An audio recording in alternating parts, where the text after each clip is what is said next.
Marcelo, bom dia. Esse é o Dr. Marcelo Garcia, ele está aqui hoje com a gente para explicar um pouco para a gente sobre o trabalho de Rainer Frey sobre polaridade. E nós vamos tendo uma conversa, eu vou fazer perguntas para tentar a gente entender melhor esse trabalho. Marcelo, muito bem-vindo. Oi, Mônica, bom dia. Para mim é uma satisfação poder compartilhar um pouco disso, sabe? Eu tive contato com a metodologia do Rainer Frey na Índia e depois eu procurei ele pessoalmente e tenho estabelecido comunicação, correspondência com ele há algum tempo. Eu acredito que a proposta da análise de polaridade que ele traz seja muito útil para as doenças agudas, e daí em especial agora nesse nosso contexto aí da pandemia, dos casos agudos respiratórios atribuíveis ao coronavírus, que a gente já tem encontrado e ainda espera um número até maior pelas projeções que a epidemiologia traz para nós, né? Então, acho que para nós homeopatas é mais uma ferramenta aí para o nosso cinturão de habilidades, né? A gente sempre fala que a gente tem que ter muitas ferramentas para utilizar com o nosso paciente, e ela é mais uma ferramenta muito interessante que pode ser poderosa nesse momento. E nesse momento a gente também, como a MHB, como escolas formadoras, estamos procurando oferecer aos colegas que estão trabalhando nesse lindo trabalho uma proposta nova, coisas novas para estudar. Então eu fico muito agradecida, Marcelo, que você possa contribuir com a gente. Ninguém é obrigado a usar, mas se gostar vai ser muito bem-vindo. Então vamos lá, explica um pouquinho. Tem uma fala, só um pouquinho. O Sankara tem uma fala lá no livro da sinergia dele, que ele diz que a metodologia que a gente vai usar vai depender do paciente e vai depender de nós, né? E cada caso pode pedir uma ferramenta diferente. Diz que ninguém deve ficar exclusivamente restrito a uma ferramenta, fazer como se fosse resolver todos os casos. E a análise de polaridade é mais uma dessas ferramentas que acho que a gente pode usar, sim. Ai, que bom, Marcelo. Então, vamos lá, me explica um pouquinho para a gente o que a gente pode entender sobre esse método, né? Então, eu vou até compartilhar aqui a tela, né? Eu separei alguns slides para que a gente possa ir acompanhando aí com o visual também alguma ideia do esquema, né? Então, a análise de polaridade com esse nome foi aí idealizada, desenvolvida pelo Rainer Frey, que é um médico homeopata lá da Suíça. O Rainer Frey, ele é um homeopata de crianças, assim, né? Lá eles têm um pouco essa diferenciação. Então, boa parte da experiência acumulada dele foi com crianças, e ali que vendo quantas vezes as crianças fazem, né, os seus episódios agudos, ele foi buscando uma maneira de conseguir dar uma atenção concreta, reproduzível para essas crianças, né, que conseguisse resultados bons de uma maneira consistente ao longo do tempo, e que os outros também pudessem aprender, né? Então foi em busca disso que ele construiu essa ideia. Então, o que ele fez? O que ele fez foi aperfeiçoar o método que já é conhecido dos mais antigos nossos aqui da homeopatia, dos primeiros métodos, que foi o que foi desenvolvido pelo Bellinghausen. Então, ele conseguiu ver virtudes no Therapeutic Pocketbook, né, que foi o primeiro repertório aí usado mais amplamente pelos homeopatas, que estava um pouco esquecido, né? Desde que Kent desenvolveu o seu grande repertório de Kent, a metodologia de Kent, ele acabou deixando o Bellinghausen um pouco mais às traças, aí, um pouco esquecido, e ele vem sendo resgatado por vários homeopatas indianos, e também é apresentado aí como o pilar da análise de polaridade. Então, no fundo, o que é a análise de polaridade? A análise de polaridade é uma maneira da gente repertorizar, da gente olhar para os nossos sintomas e dar valor aos sintomas, interpretar o valor dos sintomas, organizar tudo isso que a gente tira a partir da nossa tomada de caso, de uma maneira que a gente possa utilizá-lo para a escolha do medicamento, que é o que todo mundo faz, é só um outro modo, uma outra atenção que a gente pode dar para esses sintomas, que eles nos levem no caminho certo para a gente encontrar o melhor medicamento homeopático, né? Então, qual que é a ideia que tem por trás disso? A gente conseguir fazer uma seleção de medicamento que seja precisa, esse é o que todo homeopata quer, conseguir chegar num remédio que faça bem para o seu paciente, que seja, eu usei esses termos, né, aí entre aspas, ensinável também, que as pessoas consigam passar com facilidade e é aprendível. Se é ensinável e aprendível, se é passível de ensino e aprendizagem, até as pessoas vão nos dizer agora, né, se elas consideram que isso é uma coisa que dá para absorver com certa destreza por cada um de nós. O que o Frei apresentou? O Frei é um cara que publica, sabe? Uma coisa que nós, homeopatas, às vezes fazemos pouco. A gente trabalha muito e publica pouco. Muito o Frei, pouco. Ele tem o trabalho de... ele sistematiza bastante o que ele faz e publica. Então, a gente vai encontrar, indo pelo PubMed, procurando pelo Rainer Frei, alguns trabalhos do Rainer Frei, tanto para tratamento de doenças crônicas, como para tratamento de doenças agudas. Tem um trabalho dele durante a epidemia de H1N1, tem trabalho dele para transtorno de déficit de atenção e hiperatividade, tudo em revistas indexadas, assim, né? Então, ele é um cara que faz, como todo mundo faz, só que ele também tem essa preocupação de publicar.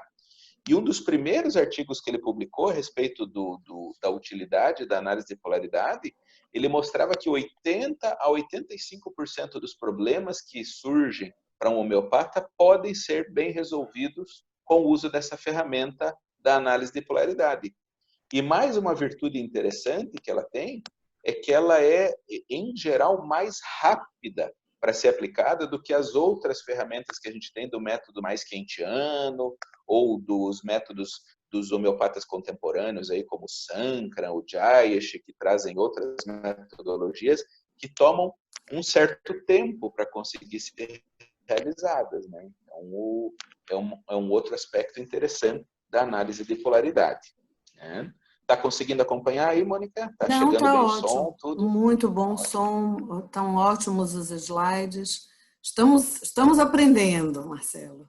Estamos indo. Então, tem 3 elementos principais aqui. Quando a gente está falando em análise de polaridade, 3 coisas são levadas em consideração. Primeiro, a importância das modalidades dos sintomas, especialmente sintomas que podem apresentar dois polos opostos, por isso são chamados de sintomas polares. Então, eu vou voltar, claro, eu vou explicar isso com mais detalhes, mas se a gente for lembrar, né, o que a gente sempre procura? Como homeopatas, nós somos treinados pelo Organon a buscar os sintomas raros, estranhos e peculiares. E está escrito no parágrafo 133 do Organon que o que dá peculiaridade, a característica para um sintoma, são as suas modalidades. Aquilo que faz com que ele surja e aquilo que modifica o sintoma. Então, você vê que o pensamento do Bellinghausen e do Frei está muito alinhado com a base do próprio Organon. Não tem reinventar coisa nenhuma. Então, esses sintomas que são bem modalizados, especialmente se são polares, eles são sintomas de grande importância para a nossa análise. Na hora da gente hierarquizar, se eu tenho um sintoma que é uma modalidade forte, né? Então, se a gente for lembrar modalidades comuns, né? Melhora pelo movimento, melhora deitado, melhora pelo calor, melhora por comer, melhora ao dormir. Então, tem várias modalidades que a gente usa com certa frequência e quando a gente vai somando essas diferentes modalidades no sentido lá da sensação, localização, modalidades e concomitantes do método do Bellinghausen, então a modalidade é a chave maior, é a chave que a gente mais consegue desenvolver no método do Bellinghausen. Quando a gente junta diferentes modalidades, um sintoma vai ficando muito particular. Então, se eu tenho uma dor de cabeça que piora pelo frio, eu vou ter muitas coisas, mas se ela piora pelo frio, melhora deitada, piora pelo jejum, melhora ingerindo uma bebida quente, quando eu começo a somar as diferentes modalidades, eu vou tendo um sintoma que é muito peculiar, que é muito raro, que é muito específico, que pode me guiar para encontrar um medicamento muito apropriado. E o polar, só fazendo aqui um parênteses também, que nós vamos explicar melhor adiante, o polar é quando eu consigo enxergar 2 polos opostos numa mesma modalidade. Por exemplo, piora pelo calor. Às vezes a gente é levado a pensar assim que o contrário de piora pelo calor é piora pelo frio. Mas não é isso. O oposto do piora pelo calor não é piora pelo frio, porque a gente vê vários pacientes que pioram pelo calor e também pioram pelo frio. Que a coisa não é contrária à outra, né? O contrário de piora pelo calor é melhora pelo calor. O contrário de piora pelo frio é melhora pelo frio. Então a gente deve cuidar de não querer botar raciocínio demais, racionalização demais no sintoma e começar a confundir quais são os polos. Então, se eu pioro deitado, o contrário disso não é que eu melhoro em pé, né? Ou que eu pioro em pé. Não, ou eu pioro deitado ou eu melhoro deitado. Então, os polos estão dentro da mesma modalidade. Bellinghausen já tinha percebido isso lá em 1846, que um paciente que tenha uma modalidade muito forte num polo, ele contraindica medicamentos que estejam na polaridade oposta. Nós vamos dar exemplos disso daqui a pouquinho, né? Mas, por exemplo, uma pessoa que não tem sede quando ela está doente, né? A modalidade dela, assim, olha, quando eu estou doente, a minha sede vai embora, que é uma modalidade muito conhecida de pulsatila, né? Pulsatila está lá com febre, cansada e não tem sede, não quer saber de água. Se o paciente tem muita sede, pulsatila está contraindicada no caso dele, porque pulsatila tem a exclusão, a ausência de sede dentro do quadro da doença dela. Então, se o paciente está apresentando a polaridade oposta, estaria contraindicado. Por mais que o paciente tenha muitos aspectos, ele estaria contraindicado, e isso já vem lá do Bellinghausen, né? Ele dava as pontuações, eu já vou mostrar o sistema da pontuação do Bellinghausen, mas se está bem pontuado na polaridade oposta, você contraindica o medicamento. O que o Frey acrescentou é que ele percebeu que fazer uma conta dessas polaridades ajudava na seleção do medicamento também, ajudava na hierarquização, ali quando eu estava olhando os meus sintomas, os remédios que aparecem. Então, já vamos mostrar isso de uma maneira bem prática para as pessoas conseguirem perceber. Então, como é que Bellinghausen gradou? Então, Bellinghausen, muito além de fazer um repertório, né, a preocupação do Bellinghausen não era só acrescentar remédios às rubricas. A preocupação do Bellinghausen era ver o quanto aquelas rubricas eram confiáveis para eu usar num determinado paciente. Então, as graduações de grau 1 e grau 2 no repertório do Bellinghausen, lá no Therapeutic Pocketbook, se referem a sintomas que só apareceram em experimentações, mas que não tem ainda uma comprovação de que, quando utilizados, levaram à cura clínica nos pacientes. Então, quando tem um sintoma novo de uma repertorização, ele entra lá no Therapeutic Pocketbook como um sintoma de primeiro grau ou de segundo grau. À medida que ele é visto curando clinicamente, ele passa para o terceiro grau ou quarto grau, né? Então, se o sintoma já estava no repertório e ele se mostra útil, mas eventualmente ele é de terceiro grau. Se ele se mostra útil frequentemente, ele é de quarto grau, ou tem 4 pontos.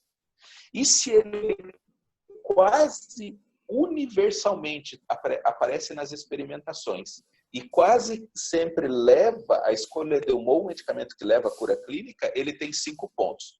Pouquíssimos remédios têm 5 pontos em pouquíssimos sintomas, como é de se esperar, né? Porque a homeopatia é muito diversa e variada. Então, a gente vai ver 5 pontos relativamente raro dentro do Therapeutic Pocketbook na nossa prática, mas também está lá como o grau máximo de confiabilidade de um sintoma, aquele que tem, então, 5 pontos na análise do Bellinghausen. Tá? Então, Bellinghausen que introduziu o contexto de contradição, que é quando aquilo que o paciente está mostrando contradiz o que o remédio pede. Então, isso daí contraindica na nossa prescrição. Então, para confirmar a escolha do medicamento, o Bellinghausen tentava evitar as contradições entre o que é o gênio do medicamento, o que é o forte naquele medicamento, e o que está aparecendo destacado num paciente. E as contradições só surgem em sintomas polares, que é essa a ideia. ou eu melhoro pelo calor, ou se eu melhoro pelo calor, eu não pioro pelo calor. Se eu pioro pelo calor, eu não melhoro pelo calor. Eu posso ser indiferente ao calor, mas se eu estou num polo, eu necessariamente fujo do polo oposto. O espírito parece óbvio, né? E é o espírito que existe por trás da análise de polaridade. Tá? Então, vamos dar aqui alguns exemplos de sintomas polares, né? Então, ou você tem aumento na sede, ou você tem ausência de sede. Ou você agrava pelo frio, ou melhora pelo frio. Ou você tem desejo de ar aberto ou de movimento, por exemplo, ou você tem aversão ao ar aberto ou ao movimento. No Therapeutic Pocketbook, você tem 354 sintomas polares, que a rigor qualquer um poderia ser útil e utilizável na prática, mas daí um trabalho que o Rainer Frey fez para nós foi tentar mostrar quais desses sintomas polares são os mais recorrentes e os mais úteis para a nossa prática. Então, ele passou um filtro nesses sintomas polares e apresenta para nós já organizados quais são os que mais vão nos ajudar no dia a dia. Ele transformou isso num checklist dos sintomas polares que a gente também vai mostrar adiante na nossa conversa aí. Então, pode falar, mano. Então, eu acho importante a gente finalizar agora com a confiabilidade e aí a gente depois entra nessa parte, tá bem? Para mostrar os sintomas, claro. Isso. Então, por que os sintomas polares são bastante confiáveis, né? Porque o paciente não confunde o polo dos sintomas, mas daí a gente pode dizer, na nossa experiência de homeopata, né? Que quando eu olho lá para a pulsatila, eu falei tanto que a pulsatila, ela fica sem sede, né? Na hora que ela está doente. Mas se você for olhar no repertório, nos repertórios modernos e tradicionais nossos, a gente vai ver que aparece pulsatila no sede durante a febre. Tem lá a pulsatila. Só que ela aparece sempre menos pontuada. O que acontece, é por isso que é esse slide que explica isso. Ó, que na experimentação, é claro que olhando um grande grupo de pessoas, a gente vai ter essa distribuição, né, de uma curva normal. A gente vai ver que a maioria absoluta dos pacientes lá que experimentaram pulsatila tinham a ausência da sede, mas alguns poucos poderiam ter um aumento na sede. Por isso que ela tendo os dois polos, é interessante atuar. Dizer, não, mas olha, ela tem 4 pontos na ausência de sede e tem 1 ponto só na sede. Então, isso nos ajuda a fazer uma conta pulsatila. Essa é a consequência dos sintomas do paciente com os que a gente encontra num remédio homeopático. Acho que isso já dá uma primeira noção aí do fundamento que existe por trás do método. Agora, a seguir, a gente pode passar a ver isso na prática, como é que a gente aplica. Tá bom. Então, nós vamos para um outro encontro, tá bem, Marcelo? Muito obrigada por hoje, muito bom. Dá para a gente começar a entender o trabalho. Obrigada. De nada, de nada. Esperamos encontrar todos na sequência. Na sequência.